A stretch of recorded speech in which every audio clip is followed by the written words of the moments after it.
Magandang umaga sa inyo lahat.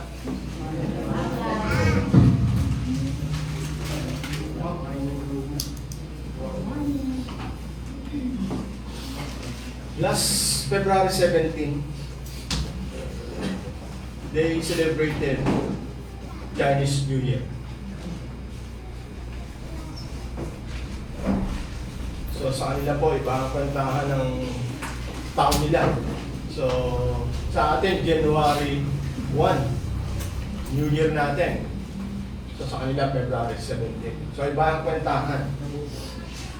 So even sa atin, ang ginagamit natin sa panahonan ngayon ay nung nasakop ang Israel ng Roman Empire, ang ginagamit na nila ay Julian calendar and Gregorian calendar. So ibig sabihin, yung mga emperor ng mga Romano na yun, sila po ang nagbigay ng mga pangalan ng araw.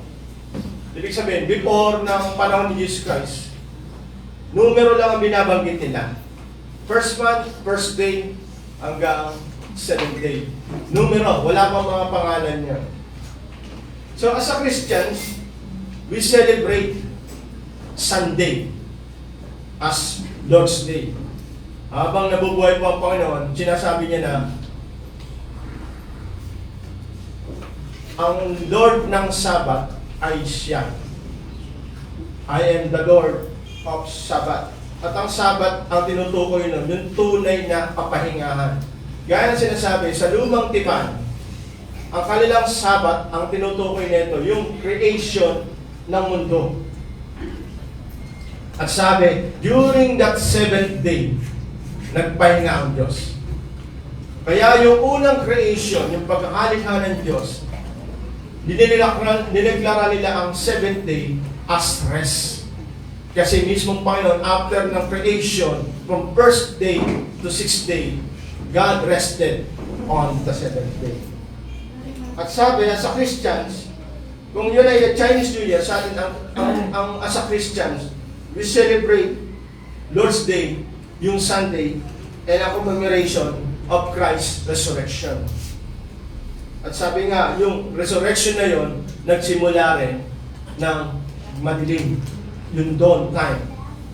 Parang sinasabi, yung creation, sabi sa Genesis chapter 1, verse 2 to 3, ang sabi, void at kalat ang darkness. So, nagsimula yung sinasabi niya, yung creation. Simula ay dilim. Kagaya ng sa ating Panginoon na binabanggit kanina. At sabi, ang Jewish Sabbath, compare sa ating Lord's Day celebration, sa ating po ay joyful celebration because of the risen Christ. Sa mga Jewish, ang Sabbath nila, ito ay in-observe nila as a day of strict rest. The Lord's Day was celebrated with joy as the Resurrection Day. So ngayon, sinasabi nga, ang ating pag-aaralan ay Lord's Day significance. At ang ating pag-aaralan ay may dalawang punto. Yung inauguration and authentication. Bakit napakalaga sa ating ang Lord's Day? Bakit ang mga Reformed Christians, kinikilala nila ang Lord's Day as a whole day? Nakita niyo, pagdating kay Thomas, ayon sa Scripture, bumalik ang Panginoon 8 days after. Yung sinasabi, humingi ng patunay si Thomas kasi wala siya nung pumunta ang Panginoon. At sabi, first day of the week. Kaso nung pumunta na si Thomas, at sabi nga, hindi siya maniniwala as long na makita niya yung butas ng pako sa kamay at sa paa. At imagine mo, nung sinasabi niya pruweba, nagpakita uli ang Panginoon 8 days after. Kaya sinasabi natin pag-aaralan ngayon, ano yung kahalagahan ng Lord's Day? Bakit siya mahalaga? Alam niyo sa mga nagtuturo before, ang kinikilala nila ay Sunday, 7th day, Sabado. Kaya nung galing ako sa Bordeos, Nakasama ko dun mga turo ng Sabadista. Nakikita sila ng gawain during Saturday. Kasi yun yung turo ng Biblia. Pero sabi ko, hindi ba sila Kristiyano? Ang Panginoon nagpapakita sa disipulo during first day of the week. And after that, 8 days after. It means it's also first day of the week. Sino ang kinakatagpo nila pagdating ng Sabado? Ng mga Sabadista. At pag-aaralan natin ngayon, yung dalawang punto, inauguration and authentication ng Lord's Day. During first century, sakop sila ng Roman Empire, yung mga Christians. At sabi nga, kung sila po ay nakabase ng Sunday, yung sinasabi niyang Lord's Day, first day or 8 days of the week, paano sila magtatagpo sa araw na yon kung ang Romano, ang pinatutupad na trabaho sa kanila ay laging everyday. Every day is a working day during the Roman Empire. Paano kayo magtatagpo ang mga Kristiyano that time ng first day and 8th day of the week? Ang sabi, ang ginagawa nila, Christians often met before dawn or late in the evening. Kasi kung magtatrabaho sila ng first hour hanggang last hour, during Roman Empire, ang ginagawa nila, bago pumutok ang araw, nagtatagpo na sila. At sabi, pagkatapos ng trabaho, pagdating ng gabi, after 6, nagkikita uli sila. Yun yung first century ng mga Christians. Ganun ang buhay nila pag ino-observe nila ang Lord's Day. Madaling araw at gabi kasi ang Roman Empire, ang patakaran nila, lahat working day. Walang rest day. Lahat working day. The first 3 centuries were no expectation of resting from daily labor on Sunday. Roman slaves worked on that day, and it was not until Constantine in 321 AD, binabago niya yung civil legislation that enforced Sunday as rest day. Until Constantine. Kaya mahalaga ang legacy ni Constantine when it comes to Christianity. Siya ang nagpatupad na ang Sunday ay rest day. Pero before ng buhay ni Constantine, lahat yun working day. So bago po tayo pumasok sa ating pag-aaral ngayon, ito po yung nakaraan, ang istorya kung bakit pa rin nila ipinaglalaban ang Lord's Day. Even lahat kinilalayan as working day until Constantine legislate the law na ang first or 8th day ay rest day, Lord's Day. So muli, inimbitahan ko po kayo na tayo muna po manalangin.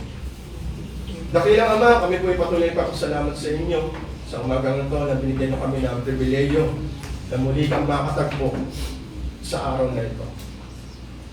Isa pong malaking pribileyo para sa amin ang patuloy ka na makasalamuha sa inyong presensya at sa inyong salita. Dahil tunay nga na sa inyo lang namin matatagpuan ang tunay na kapahingahan. Kayo lang po ang nabibigay ng comfort sa amin at joy sa buhay na to. Na tunay nga na itinuring ng bawat isa sa amin na kami po lahat ay manlalakbay lamang sa mundong ito. Kaya lubos po namin pinagkakatiwala sa inyo ang araw na to na tunay nga na patuloy namin maranasan ang kapahingahan na patuloy niyo pinagkakaloob sa amin at ang kabuuan nito at ang pagganapan nito ay sa aming muling pagharap sa inyo at sa muli niyong pagbabalik. Kaya lubos kami nagtitiwala na ang oras na to ay magbibigay ng kaluguran sa inyong pangalan. Kaya dalim din po ang aming dalangin na tunay nga na nawa matumpungan niyo ang bawat sa amin na mabuti at tapat na naglilingkod lamang sa inyo. Ito po ang aming samdalangin sa tayong pangalan ni Jesus. Amen. Ang ating pag-aaralan ay yung Book of John. At ang sabi doon sa kwento, sila po yung nakausap ni Mary. Nung nalaman ni Mary na wala yung kanilang Panginoon, doon sa libingan. Ang libingan po ay provide ni Diyos, ni Nicodemus at ni Joseph ng Arimathea. At ang sabi, yung libingan na yon, pangmayaman yon. Bakit? Kasi hindi pa nagagamit yun. At kung saan ka pumasok, doon ka rin lalabas. Ibig sabihin, wala siyang lalabasan. At ang mabigat dyan, meron siyang pinto na kailangan mo ng 4, 5, hanggang 6 na Roman soldiers. Sumatiti mo para maisarado mo ulit sa libingan na yon. Provided po sa ni Joseph ng Arimathea at ni Nicodemus. Mga tagasunod na po sila ng ating Panginoon. At ang sabi, nalaman ni Mary na wala yung Panginoon doon. Kaya yung sinasabi, tumakbo siya sa mga disipulo. At ang nakausap niya, si Pedro at si John. At ang sabi nga, nung tumakbo yung dalawa, papunta sa libingan, na outrun ng other disciple na to, si Pedro. At ang sabi nga, yung sinasabing disipulo na to, whom Jesus loved. At yung tinutukoy, si John the Beloved. Dahil si John the Beloved, mas bata pa siya, na outrun niya si Pedro. Pero pagdating doon sa libingan, nauna si John, pero sabi niya, hindi siya pumasok. Pero nasilip niya na yung loob. Bakit di siya pumasok? Bilang respeto, paggalang kay Pedro, kasi siya yung leader ng 12 disciples. Bukod sa matanda sa kanya, si Pedro, siya yung pinaka-leader. Kaya hinayaan niya, si Pedro ang pumasok. No, masusubaybayin sa text to. Tapos sabi, nung nakita nila,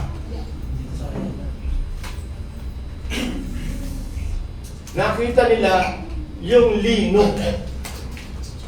During that time, even kay Lazarus, iba-iba pa ang marami nila ng paglilibing. Meron pa nga sinasabi nga na may nilalagay sa banga. Pero bago nila gawin yun, babalutan nila ng puting lino. At ang puting lino na yun, wala siyang putol. Isang mahaba siya na kalkulado nila na kayang takpan nito ang buong katawan nung namatay. Pero nung nakita ni John, hindi siya nabigla. Kaya pinapasok niya si Pedro. At si Pedro ang sumilip. At ang nakita nila, yung balot nandun sa ibabaw ng bato kung saan siya inilapad. At ang sabi ng mga komentarista, ang lumalabas kasi na balita sa mga Hudyo that time, dahil yung mga bantay, ayon sa kwento, yung mga bantay nakatulog, yung mga Roman soldier. Bago dumating yung sinasabi ng pagkaroon ng earthquake, lindol. After ng lindol, nagising sila. At nakita nila yung libingan na yon nakabukas. At sinasabi nga, nung nakita nila nakabukas, nasa isip nila, wala na yung binabantayan nila. Kaya tumakbo sila sa mga religious leader. Yung sinasabi nga, silang dahilan kung bakit ipinakong at namatay si Kristo. Doon sila nag-report, hindi sa Roman Empire. Bakit? Kasi sa Roman Empire, pag doon nila binalita yun, kamatayan, ang kaparusahan, doon sa mga nagbabantay, nung kanilang binabantayan. Pag yun ay nawala, buhay nila ang kapalit. Kaya alam nila, patay sila. Kaya babalikan natin yung kwento ni Pablo, nung sila ay nasa kulungan. Ano sabi nga, yung Philippian jailer, magpapakamatay na siya, kasi kala niya nakawala na yung kalang binabantayan. Pero sabi ni Pablo, nandito ako. Kasi magpapakamatay yun. Ito naman mga Roman soldiers na to, hindi sila nagpakamatay. Pumunta nila doon sa mga makapangyarihan leader ng iglesia. At ang sabi, ganito ang ikikwento nyo. Bukod sa binigyan sila ng bribery na pera, Ito ang ipapalaganap nyo na kwento. Ninakaw siya ng mga disipulo. Ngayon, paano mo sasabihin na ninakaw siya ng disipulo kung during that time, natutulog kayo?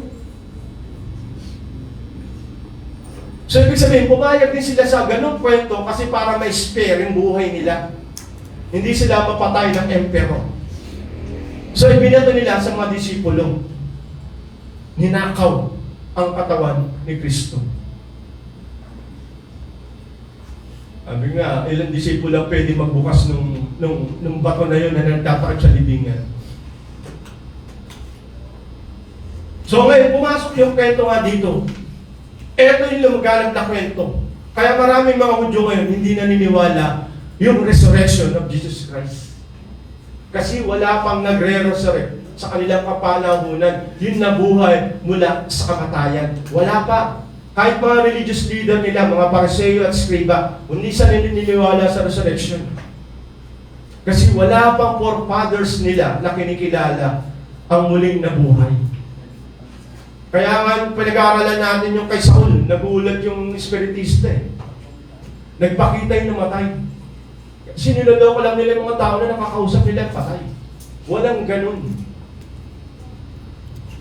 Kaya dito pumasok yung kwento na sinasabi niya, tumakbo ngayon si Maria.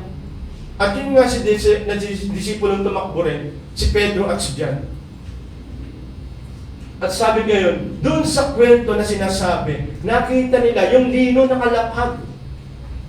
Ngayon, pag inano natin yung kwento, kung siya ay ninakaw ng mga disipulo, si Kristo, at hindi siya muli nabuhay, bakit naiwan yung lino?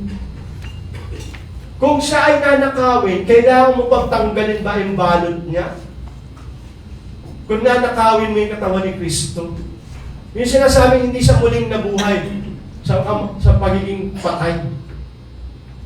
Dinidisregard nila yung resurrection.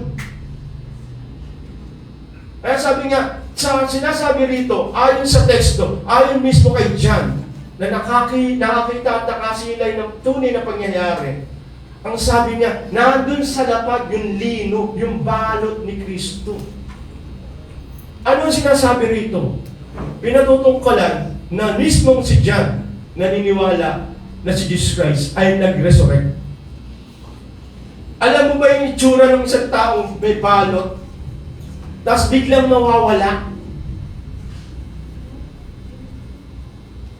Ano ba yung kwento ng yung halo ba yun? Okay.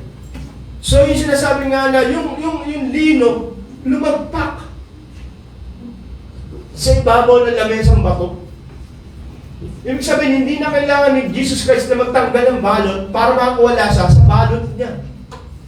Ibig sabihin, a resurrection, dinidipay niya lahat ng law of nature. Kaya niyang kumawala sa kabalot ng lino. At sinasabi niya, yan ang tunay na resurrection. Pero bago tayo pumasok sa resurrection, babalikan ko muna. Kasi sa atin marami na paniwala. Kaya may mga Christians na pagpapasok ng linggo, mamimili lang siya ng session. First session, second session, hanggang 6 or 10 session. Magmula madaling araw hanggang sa alas 9 o alas 10 ng gabi. Mamimili siya ng session. Pero as a reform, tayo po ay naniniwala na ang Lord's Day na kinikilala natin, magmula umaga hanggang hapon. Kasi yung pagpapakita niya kay Tomas, after 8 days later, nagpakita siya kay Tomas. At ang sabi, yung first day, nagpakita rin siya sa kagabi. Nakita niyo ba yung binasa kanina? Magmula umaga, madaling araw, hanggang gabi, kasama nila si Kristo. First day of the week. At nagpakita uli siya kay Thomas 8 days after. Hindi siya nagpapakita 11 araw. At ang sabi, ang pagkilala sa Lord's Day, magmula umaga hanggang hapon. Katagpo nila si Kristo. Kaya paano ka mamimili sa isang Kristiyano na first, second, or third session ang atinan mo?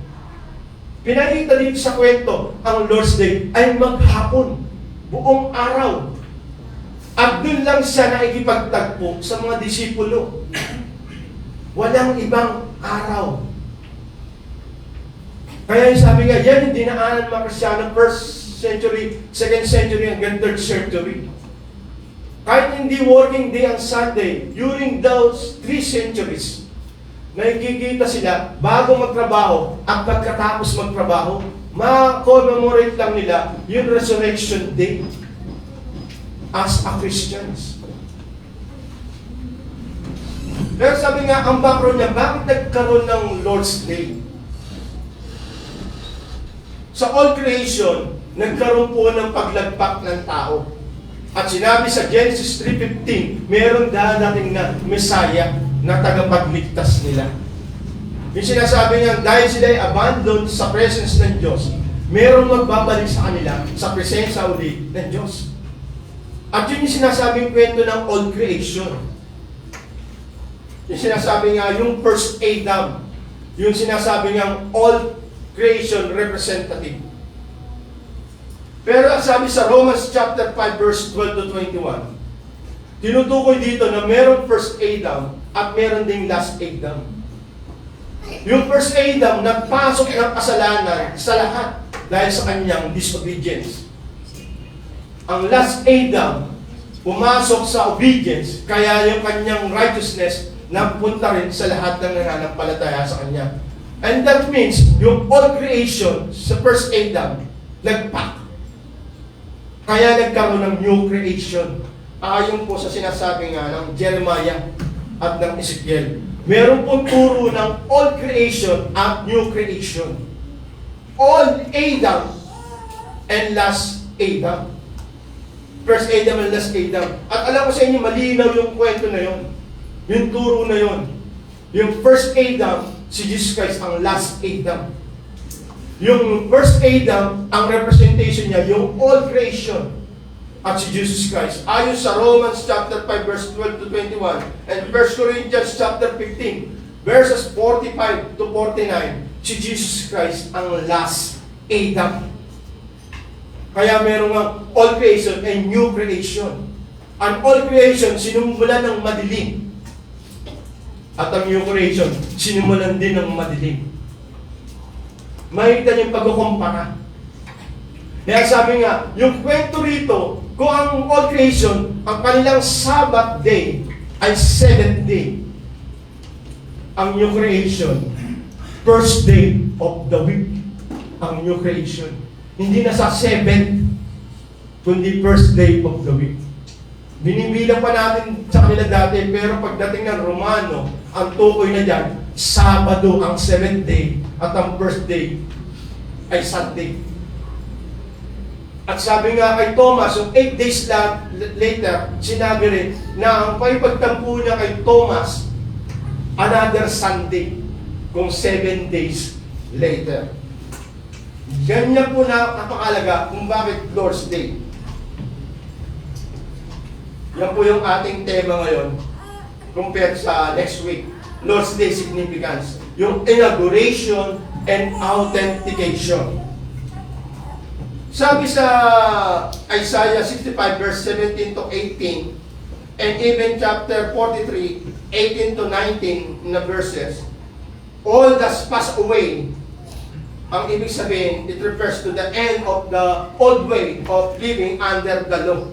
Bondage of the law, yung slavery of the law and the penalty of sin. Yung sinasabi sa Isaiah 65, yung old way, all has passed away. So yung promise na yun, yung old creation, nagpakang tao, may pangako through new creation at sa pamagitan ni Kristo. So hindi na sinasabi nga, mawawala na yung sinasabing lumang pamumuhay under ng law. Imagine mo, pag sinunod mo yung law ng mga Hudyo, pag sinabing nagpa-circumcise ka, it represents the whole law. 600 plus. Kaya nagkaroon ng new creation through Jesus Christ kasi wala talagang nakakasunod. At si Jeremiah rin nagsasabi, yung ating mga puso Diyan po nagsisimula ang ating kasalanan, yung ating deceitful na heart. Kaya kung dito nagsisimula sa ating puso, kailangan diyan din magsimula ang pagbabago ng isang tao. Doon nagsimula ang resulta ng ating pagiging makasalanan. Doon din sa i-recuperate, doon din sa i-restore, doon din sa dadaanin sa operasyon. Kaya sabi nga sa Jeremiah, yung new creation, ang sabi, ang pangako, ayon kay Ezekiel, babaguhin muna ang puso. Hindi yung sinasabing papasukin mo si Kristo sa puso mo. Hindi siya pwedeng pumasok sa iyo. Hindi kailangan ng permission ng tao. Ang ibig sabihin, hindi sa pamagitan ng tao. Kailangan baguhin ng Diyos ang puso natin. At yun ay nakapangako, nakalakip sa sinasabi sa Jeremiah 31 and even sa Ezekiel 36. Sabi, the new has come, the beginning of a new, justified life in Christ, embodying the new covenant promise in the Old Testament. At yun yung sinasabi nga sa Ezekiel 36, 26 to 27. As sabi nga, yung pangako na divine heart transplant. At sabi, pagbibigay ng kapangyarihan na sumunod sa batas ng Diyos. Kasi kung hindi ba baguhin ang puso at hindi ba bigyan ng bagong espiritu, hindi natin masusunod ang batas ng Diyos. Lahat po tayo palayo para tayo mga tupang ligaw. Imbis na lumapit sa Diyos, palayo. Kaya sabi nga sa Jeremiah 31, yung pangako na yun, yung sinasabi nga, God will put His law in their minds. Yung law na yun, hindi na doon sa bato. Ilalagay na sa puso't isipan natin yung batas. Hindi na sa external ang pagsunod sa batas, internal na. Kasi ginawa na lahat ng Diyos ang pamaraan para maresolba ang problema ng tao from Genesis chapter 1, chapter 2, at chapter 3. Ang problema, yung obedience ng tao. Kaya niresolve niya ang problema, yung binago niya ang puso at ilalagay pa niya yung batas sa loob, sa'yo, sa isip at puso natin. At yung sinasabi nga ng pangako ng Jeremiah, yung personal knowledge at sinasabi yung total forgiveness. Ngayon, kaya nagkaroon ng inauguration ng Lord's Day. Yung old creation, nagsimula ng gabi, etong new creation, nagsimula rin ng madilim pa. At sa pamagitan ng resurrection ni Jesus Christ.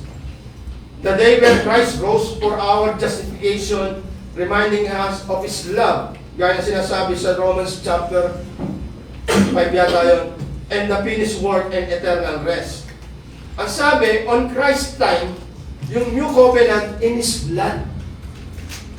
Sa Old Testament, kaya sila pumapatay ng kordero para sa kanilang kasalanan.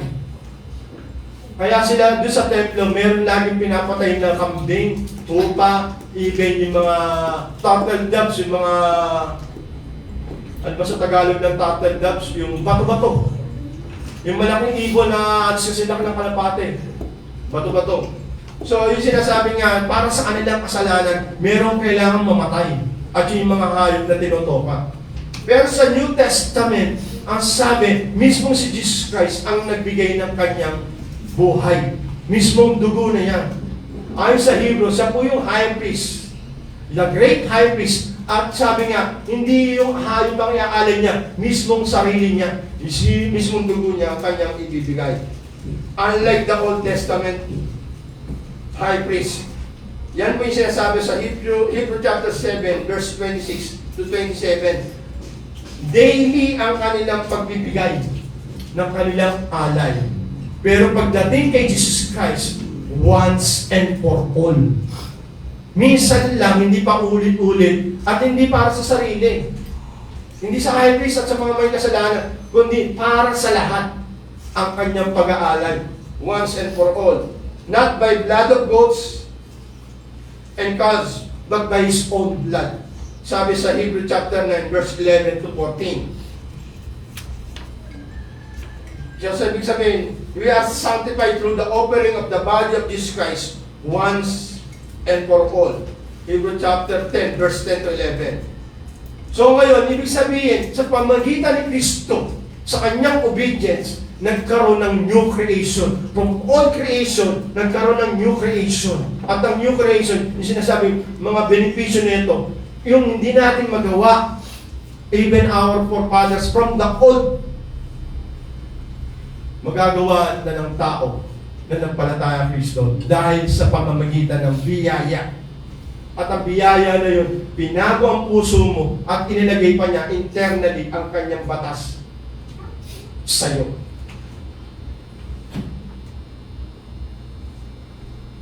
So it's no longer 7-day or Jewish Sabbath that commemorates the old creation where God rested on the 7th day.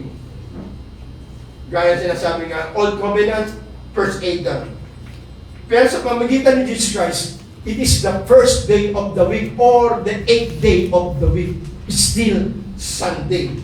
So yung New Covenant na yun, sa pamagitan ng last Adam, it's Jesus Christ. Kaya makita natin sa chapter 20 verse 1, early on the first day of the week by Mary. At sabi nga, pagdating ng verse 19, sa chapter 20, first assembly of disciples, the evening of that same day. So, ibig sabihin, nakita nila na Pedro, ni Maria, at ni John, yung sinasabing resurrection. Pagdating sa mga disipulo, yung assembly na nila, bumalik si Jesus Christ, nakita nila ulit si Jesus Christ.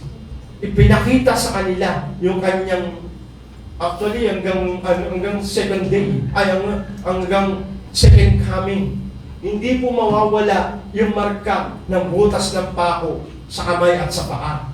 Kasi pagpapakita yung kanyang resurrection that day. Eternal na po yung marka na yun. Even sa second coming, makikita natin, nandun pa rin yung marka na yun. Pagpapatunay na ang ating Panginoon, nag-resurrect from the dead. So makita natin sa verse 19, yung first assembly of disciples. The evening of that same day, the first Sunday service. Doon na sinabi sa mga disipulo, yung sinasabing, peace be with you. So, sino ba yung nakaranas sa Katolik niya? Ano sinasabi? Sabihin niya sa mga kapatid niya, yung part niyo, yung peace sa kapayapaan sa kanila. So, bawat kapatid, katabi mo, peace be with you. Even nasa unahan, even nasa likod, peace be with you. Turo naman talaga ng Catholic Church na, peace be with you. Kasi yun yung sinabi ni Jesus Christ. On His resurrection. Nandun na yung kapayapaan sa bawat sa atin, sa mga naipagkaisa kay Kristo. Hindi ka nakaaway kasi ng Diyos. Pagdating sa verse 26 ng chapter 20, the second week, the following Sunday, or 8 days later, reinforcing the pattern of gathering on this specific day. Hindi po Miyerkules, hindi po Lunes, hindi rin Martes, hindi Huwebes, hindi Biyernes, at lalong hindi Sabado. Pinakikita rito, yung inauguration ng Lord's Day, pinakita rito through yung sinasabi nga, yung new creation, na-create ang new creation during first day of the week. Hindi na last day of the week, gaya ng old creation. At sabi nga sa verse 21 and 21 to 23, nakikita natin yung commissioning. Sinugo ako ng Diyos, ngayon kayo ang isinusugo ko rin. At sinasabi nga, hindi na si Jesus Christ ang mag-share ng gospel. Lahat ng kanyang mga disipulo, mga followers and believers niya, mag-share din ng gospel. Isinugo lahat tayo. Hindi po pastor lang, hindi lang po evangelist. Lahat po tayo isinugo ng Diyos kasi lahat po tayo Christian. Christ follower. At ang sabi, kinumission lahat tayo na mag-share ng gospel. At ang sabi, kaya niya sinasabi, lahat ng inyong tatalian, lahat ng inyong kakalagan, lahat ng patatawarin nyo at di patatawarin, binigay sa atin yung authority. Pag tinanggap yung gospel, forgiven. Pero pag nireject ang gospel natin, let your blood be upon your head. At sinabi, hindi sila patatawarin kasi nireject nila ang dala-dala nating gospel. Nandun yung commissioning and even nandun din yung Holy Spirit. Jesus breathes on the disciples saying, receive the Holy Spirit. At ang sabi, yun yung sinasabing inauguration ng new era ng church. After that, ibinigay lahat ang batas sa lahat ng disipulo. Nandun na sa kanyang ama, ngayon kayo na yung gospel sharer. Pag tinanggap ang gospel nyo, forgiven siya. Pag hindi tinanggap, ang sabi, pagpagan ng paa, let your blood be upon your head. Nandun pa rin ang condemnation sa inyo. You're still not forgiven because of rejection of Jesus Christ, the gospel. That's it. So yung sinasabi, pagdating kay Thomas, verse 26, the second week, the following Sunday, or 8 days later. Kaya sabi niya, kung sa Badista ka, sino ang katagpo nyo ng 7th day? Anong 7th day ng Sabado? Nakikipagtakpo na ang ating last Adam as a new creation, as a new covenant substance and administration. First day of the week, Linggo. Sino ang kahalo-bilo nila during Sabado? Sino ang kasama nila during Friday? Hindi mo masasabi na sa Saudi ay Friday ang kanilang rest day.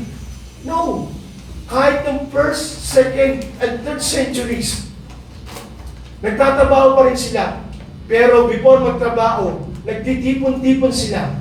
After ng kanilang pagtatrabaho, nagtitipon-tipon uli sila. Hindi naging sagrabal ang working day during Sunday. Kaya even doon sinasabi nga kung kay Christians, doon sa Saudi, na Friday, still ang commemoration pa rin ng Lord's Day. First day of the week.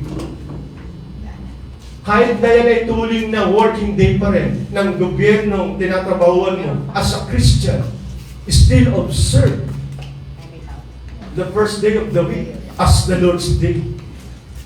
Kasi yun pa rin ang ginawa ng mga Christian. First century, hanggang sa kapanahonan natin, walang other day maliban sa first day of the week. So, momento mo, pinakikita yung reinforcing the pattern of gathering on that specific day. Nakikipagtagpo ang Panginoon, hindi na first, 7th day of the week, laging first day of the week. Nagbibigay siya sa bawat sa atin na nakikipagtagpo siya sa atin during Sunday. It is our rest day. It is the Lord's day. Hindi sa fun day. Hindi sa family day. Hindi sa recreation day. Hindi sa anniversary day. Ano ba yung mga day natin na tinatawag? It is the Lord's day. So ipinakita niya sa pamagitan ng inauguration. Ipinakita ni Jesus Christ sa pamagitan nito sa aking resurrection. Peace be with you. Bakit? Kasi hindi na kayo kaaway ng Diyos. Nagkaroon na kayo ng eternal life through Jesus Christ's righteousness. Dahil sa kanyang complete obedience. Hindi natin pwedeng baliwalain. Kasi may mga Kristiyano na nagtuturo, hindi raw banal ang araw. Even yung covenants theologians, yung NCT na reform, ang sa kanila, ang banal lang daw ay yung pagtitipon, yung gathering. Hindi raw banal yung araw. Kaya pwede sila magkita any day. Basta meron silang fellowship as a Christians. No! Tinuturo ng teksto, even this inauguration, na kinikilala ng Diyos mismo siya, na ang tunay na banal ay yung hindi lang yung pagtitipon, mismo yung araw. Hindi natin pwedeng ilipat ang Lord's Day sa ibang araw. Kasi mismo si Jesus Christ, itinuturo niya, ito lang ang araw ng ating pagtitipon, ng banal na pagtitipon. Kasi ang araw mismo ay banal. So may rin natin yung commitment ng elder churches.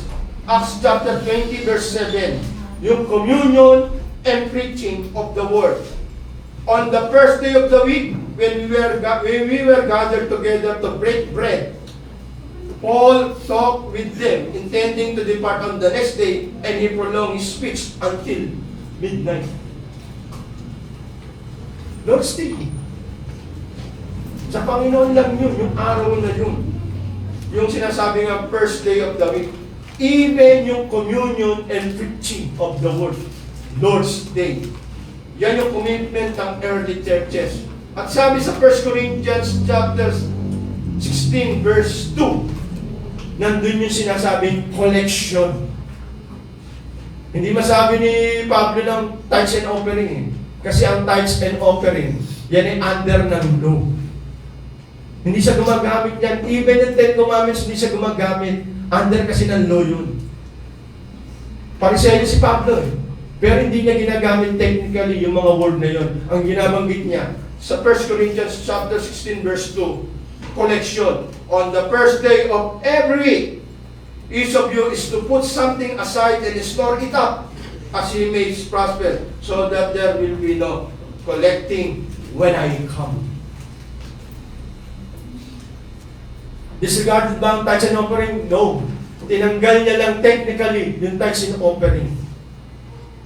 Pero ang essence pa rin, mag-put aside. At sabi, in accordance kung paano ka pinagpala ng Diyos. And sabi nga, ang ginamit niya rito, collection. So yun yung inauguration of the Lord.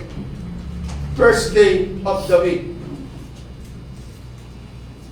Sabi ni Ignatius of Antioch, nabuhay siya ng 110 AD per century. Those raised in the old ways have a new hope.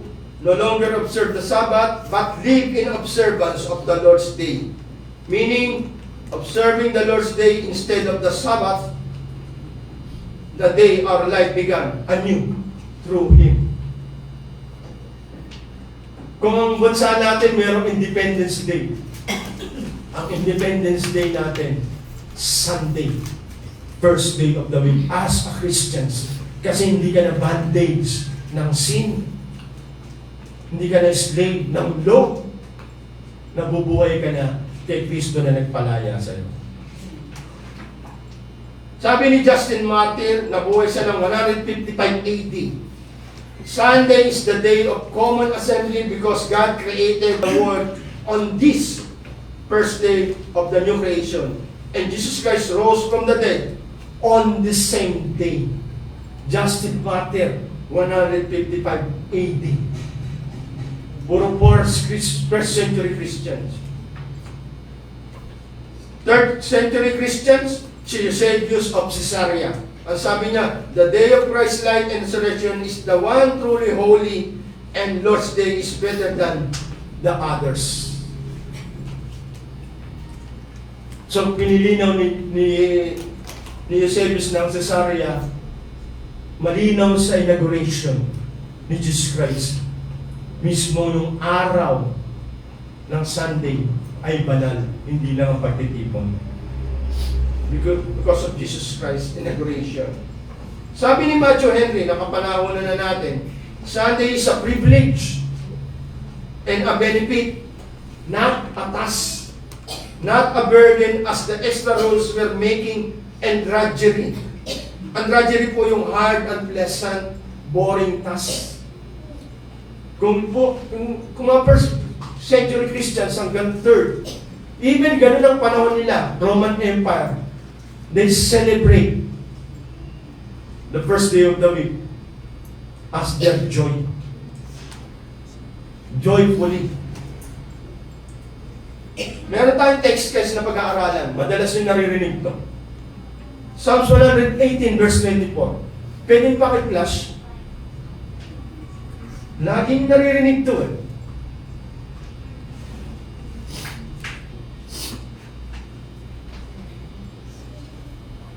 Ano sabi? This is the day that the Lord has made. Let us rejoice and be glad in it. Ito yung text case natin na pag-aaralan. Ano ba yung araw na yan? Yan ba yung applicable ba yung araw na yan everyday?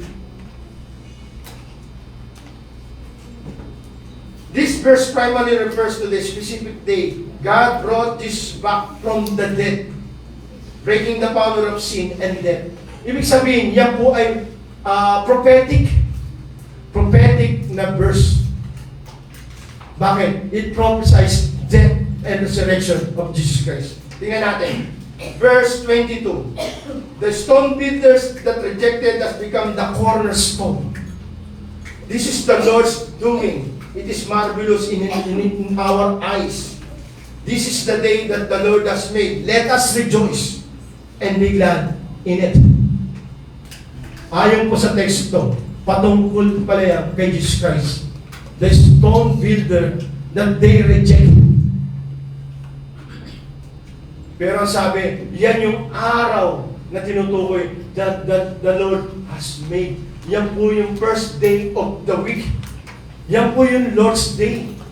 At sabi, and let us be glad and rejoice in it. Hindi po everyday ang sinasabing, this is the day.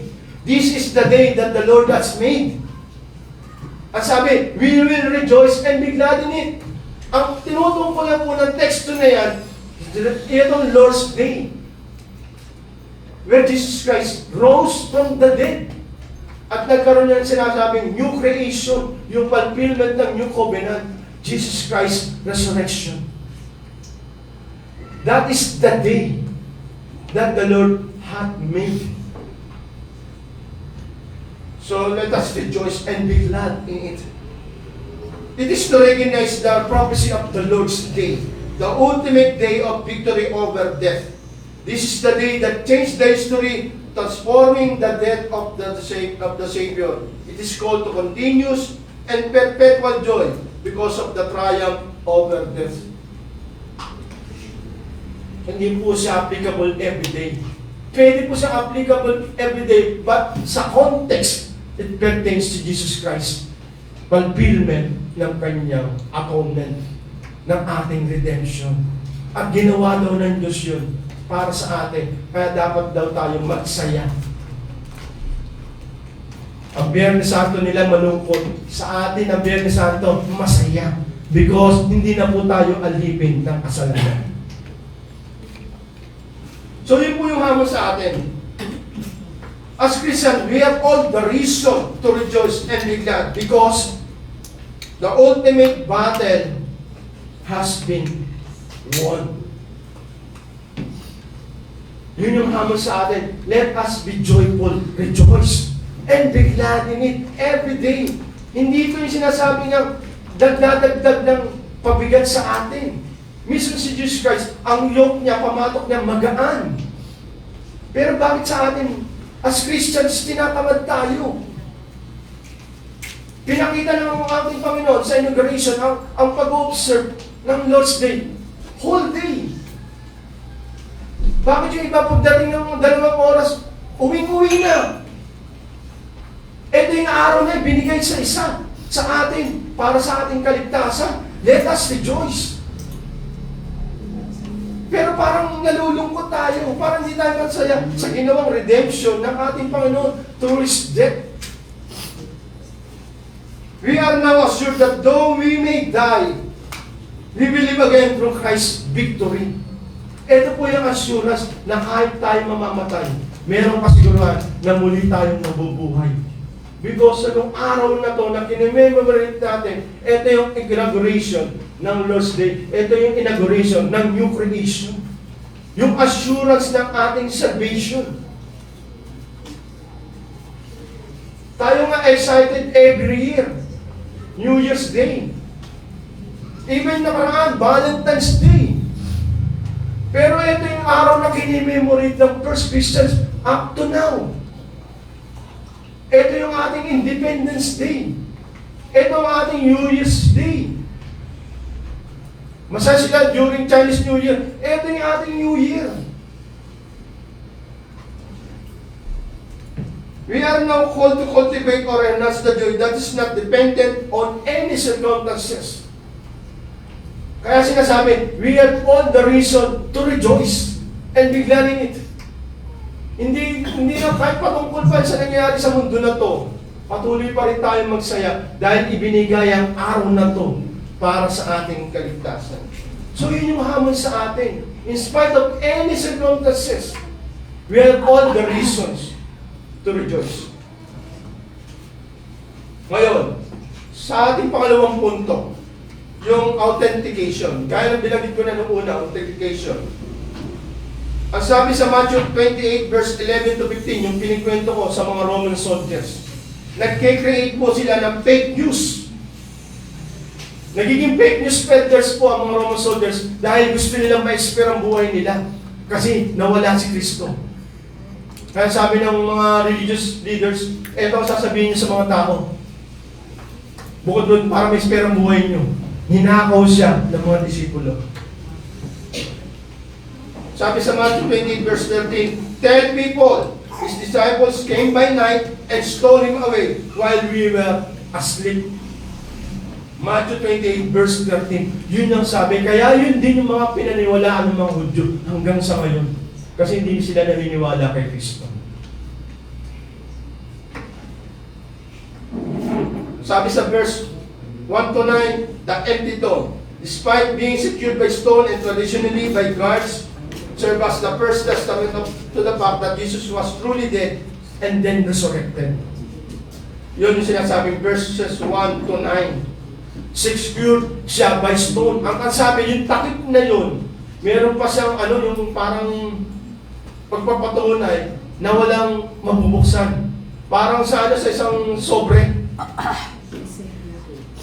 Binigyan ng selyo. Hindi siya matatampered. Kung mabukman siya, ibig sabihin, tampered na yan, merong ibang nagbukas. Ang sabi pa sa verse 5 to 7, yung sinasabi ko na pagdating sa lino, physical proof of His wounds. Verses 19 to 20, si Jesus Christ being crucified. And first as recorded in John chapter 19 verse 34, ipinakita niya yung butas na ginawa ng pako. Ang pako nila, hindi yung di 3 o di 4 na ganyan manipis pa rito. No. Ang pako niya, para makuha niya yung bigat niya, malaking pako po ang ginagamit doon. At ang sabi, yung puno na yun, cedar-like na puno. Yung pinakamatigas na puno. At ang sabi nga, yung pako na ginamit, cedar din. Kasi hindi kayang bumaw ng bakal dun. Yung ganong katigas ang cedar na ginagamit ng mga Hudyo bilang bahay nila.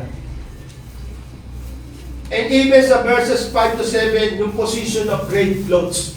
Kung siya nakalatag, kung siya ay nakalatag ng ganyan, bumaba lang yung grave cloth, yung linen white cloth, bumaba lang siya. Pagpapakunay na nag-resurrect siya. Hindi niya kailangan tanggalin yan. Kaya niya mawala doon sa balot na yun because of he defied the law of nature.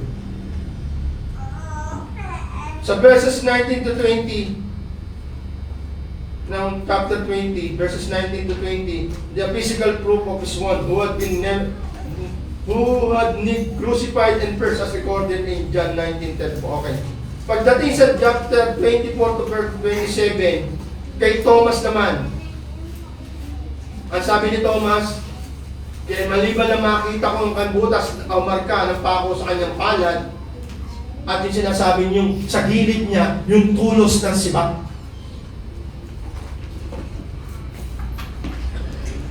At sabi nga, nandun pa rin yung marka na yun, even Jesus Christ resurrected body still bore the physical marks of His death. At ang mabigat dyan, sa verse 29. Pag may background po kayo ng New Covenant Theology, compare sa Old Covenant theology, may dating po ang verse 29. Anong verse 29? Blessed are those who have not seen and yet have believed.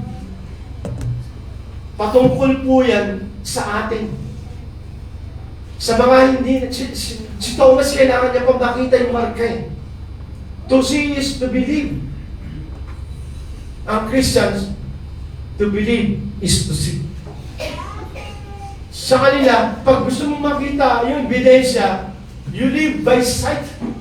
Ang tunay na Christians, we live by faith. Hindi mo na kailangan makita. Hindi na natin kailangan makita mismo. Ano ba yung video niya? May video pa ba yan? Na si Jesus Christ ay nag-resurrect? Hindi na natin kailangan ng pruweba. At sabi, mas mapalad daw yung mga tao na naniniwala sa Kanya, bagamat hindi siya nakikita. Ang kinakausap ni Jesus Christ dito, tayo. Mas mapalad ka kung naniniwala kay Kristo na nag-resurrect from the dead. Compare kay Thomas. Mas mapalad ka kay Thomas. So yun po yung sinasabing authentication of Christ's death and resurrection.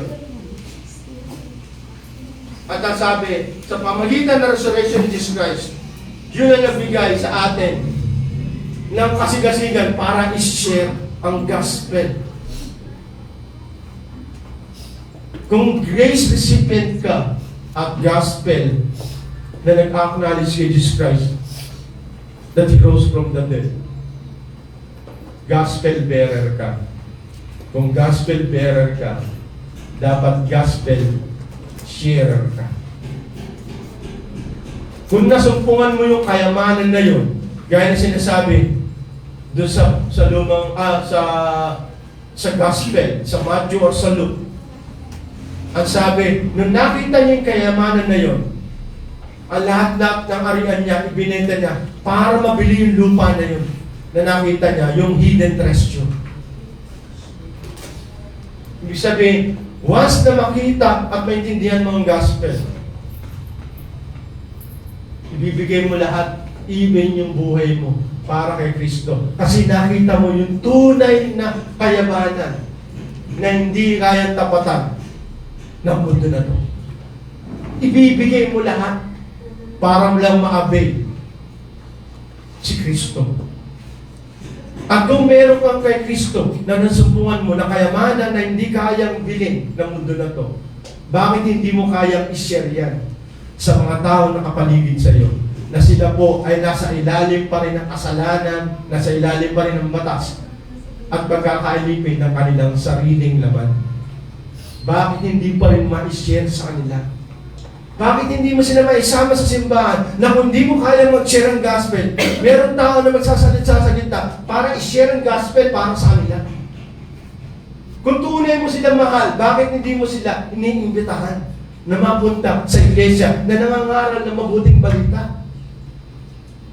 Yung mga mahal sa buhay mo, gusto mo ibigay yung the best.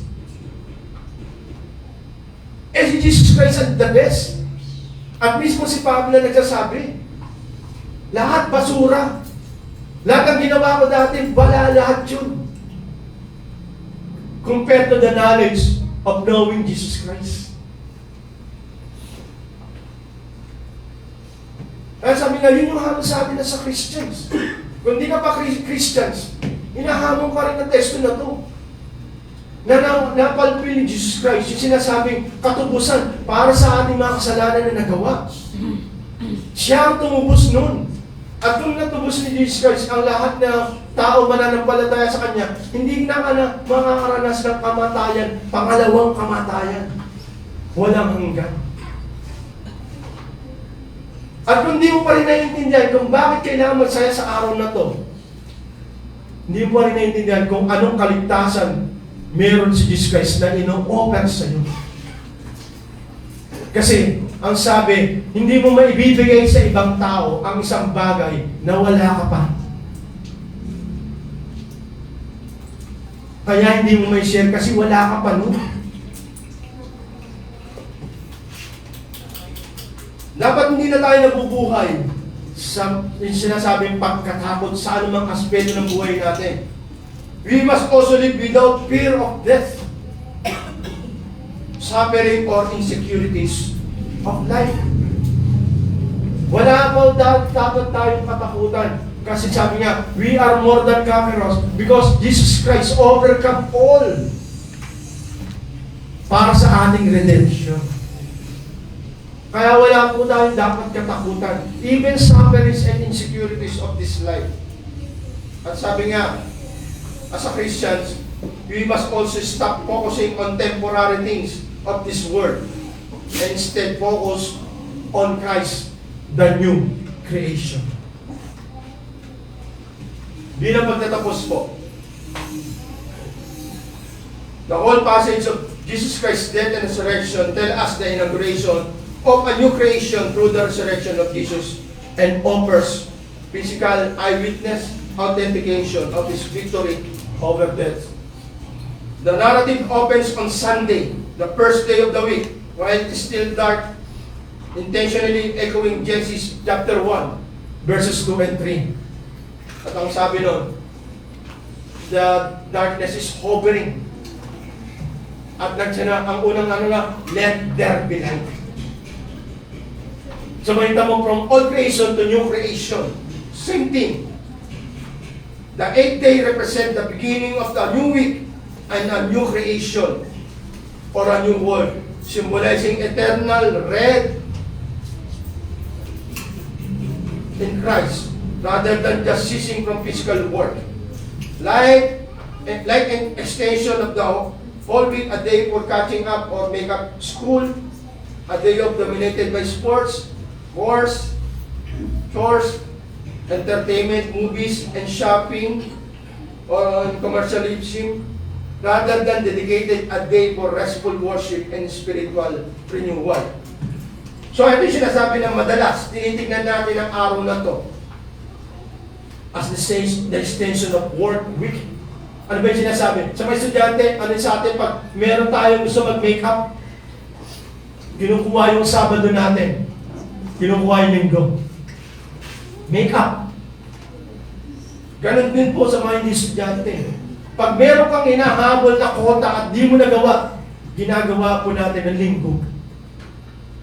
Pag natambakan ka na ng labahin at papasok ka ng Lunes, gagawin mo siya ng Linggo. Yun yung mga tao na hindi kumikilala sa Lord's Day. At sabi, ito rin yung ginagamit nilang entertainment. Watching movies, watching concerts, and even shopping papunta sa mall.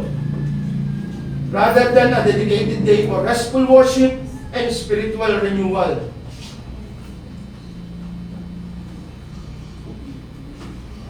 The Lord's Day, making it difficult to set the day apart as holy. So, ibig sabihin, ang Lord's Day po, we must treat it as a holy day. Because ito yung araw para kay Kristo. Pag sinabing holy day, stop lahat tayo sa lahat natin ginagawa. Kasi ito yung araw na ginawa ng Diyos para sa atin. We have all the reasons to rejoice. We have all the reasons to be glad on this day. Hindi po sa burden. Ito po ay refreshment sa atin. Ito po yung refreshing day para sa bawat Christians. Gaya sinasabi ko sa John chapter 20 verse 29, blessed are those who have not seen and yet have believed. Hindi natin nakita gaya na nasumpungan ni Mary, ni Peter, at ni John. Pero we believe. Because yung Holy Spirit, yung kilos niya sa bawat isa atin, inilagay sa ating puso ang batas at ang pagkakilala kay Kristo. Hindi yan kilos mo. Kung ikaw ay naniniwala sa gospel of Jesus Christ, hindi yan kilos mo. Kasi kung kilos mo yan, baka dumating ang time, hindi ka na maniwala kay Kristo. Kasi sariling effort mo yan. Pero kung hindi mo na effort yan, yan ay biyaya ng Diyos. Because of Jeremiah and Ezekiel, binago niya ang puso mo. Pero kung still nandiyan ka pa rin sa ganyang puso, na matigas, hindi masunurin, mapagmalaki, at hindi mapagkumbaba. Hintayin mo ang araw ng paghahatol sa iyo. Pero kung ayaw mo dumating ang paghahatol sa iyo, patuloy mo yung panalangin sa Diyos na madatnan ka rin ang biyaya gaya ng natanggap namin. Kasi kung darating sa iyo yung biyaya ng pananampalataya, hindi ka maniniwala kay Kristo, parang si Thomas, kailangan niya muna ng ebidensya. Kasi kung ikaw ay naniniwala pa rin sa ebidensya, hindi yan pananampalataya. We must live by faith, not by sight. Ang ating response is, this is the day the Lord hath made. So maintindihan natin, yung kanta na Psalms 118 verse 24, patungkol sa death and resurrection of Jesus Christ. Hindi yan typical na everyday ititip mo as the Lord has made. No. Ang araw na ginawa niya, yung Lord's Day, yung Sunday. At diba, sabi nga, sinulat yan ni Isaiah Watts and published in 1719. Yan po ay ayon sa Psalms of David na chapter 18, 118 verse 24. It is a Christian New Testament focused interpretation celebrating the resurrection, Sunday worship, and salvation. At ang sabi, originally titled, This is the day the Lord hath made, ay Hosanna, the Lord's Day, or Christ's resurrection defines the day, marking it as a time of joy. This is the day the Lord hath made. This is the day. Kaya yung araw na to, sana lahat po tayo ay patuloy na magalak sa araw na to. Hindi po sa pabigat. Yung iba, nagtrabaho ng Lunes hanggang Sabado, ibinawi ang tulog during Sunday. No. This is a holiday. This is the Lord's Day. So lahat po tayo dapat magsaya, magalak.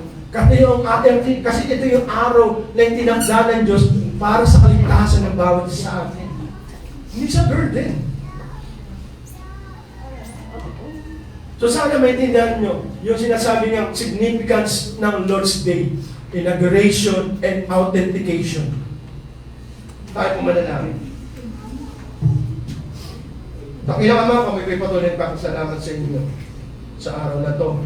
Natunay nga na hindi namin yung araw na to, hindi lamang para sa inyo, kundi para sa amin. Ito lang ang araw na itinakdaan nyo para po kami magtipon-tipon. Para sa kaligtasan na aming natanggap mula sa inyong kamatayan. Sa patuloy nyo ng pagsunod sa batas nung kayo po ay nabubuhay nyo.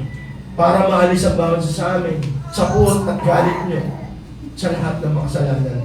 Kaya lubos po kami nagpapasalamat sa inyong salita. Na patuloy po kayo na ituturo sa amin kung paano po kami naligtas at kung paano rin po namin kikilalanin ang araw na to na araw ng aming kaligtasan. Patuloy naman ang milalabas sa amin, hindi lang kami at maging ang aming pamilya.